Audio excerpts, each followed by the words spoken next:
Hello बच्चों, let's see the question. Damage to thymus in a child may lead to option A reduction in hemoglobin content of blood, option B reduction in stem cell production, option C loss of antibody mediated immunity and option D loss of cell mediated immunity. देखो question में बोला गया है कि अगर एक बच्चे के अंदर थाइमस डैमेज हो जाए तो वो क्या कॉज करेगा।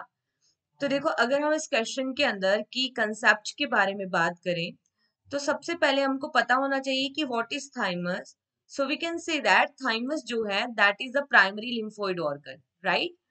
थाइमस प्राइमरी लिम्फोइड ऑर्गन होता है, ठीक है। एंड इसी के साथ साथ थाइमस जो है that is an endocrine gland and it release hormone, ठीक है। थाइमस से कौन सा हार्मोन रिलीज होगा, क्योंकि एंडोक्राइन है तो हार्मोन रिलीज करेगी, तो यहाँ से हार्मोन रिलीज होता है थाइमोसिन हार्मोन, ठीक है।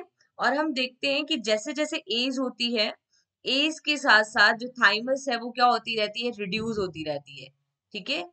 थाइमस रिड्यूस हो जाएगी एज के साथ साथ। अब हम बात करते हैं कि थाइमस रिलेटेड किससे है।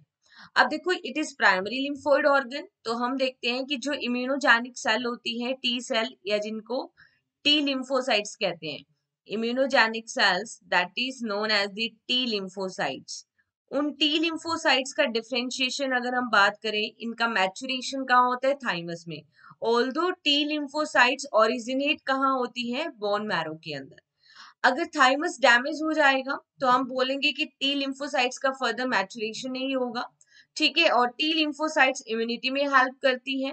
और ये जो थाइमस ग्लैंड होती है या थाइमस प्राइमरी लिम्फोइड ऑर्गन होता है that is related to the cell mediated immunity, ठीक है। इट मेडिएट, ये कौन सी इम्यूनिटी से उनको मेडिएट करती है, इट मेडिएट सीएमआई या जिसको हम कहते हैं सेल मेडिएटेड इम्यूनिटी, राइट।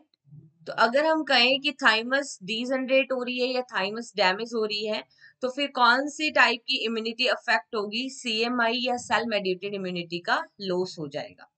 अब देखो अगर हम बात करें ऑप्शन 1 के अंदर बोला है कि हीमोग्लोबिन कंटेंट में रिड्यूस हो जाएगा, तो ऐसा नहीं है, क्योंकि हीमोग्लोबिन अगर हम बात करें या ब्लड सेल का फॉर्मेशन की बात करें तो वो बोन मैरो में होता है।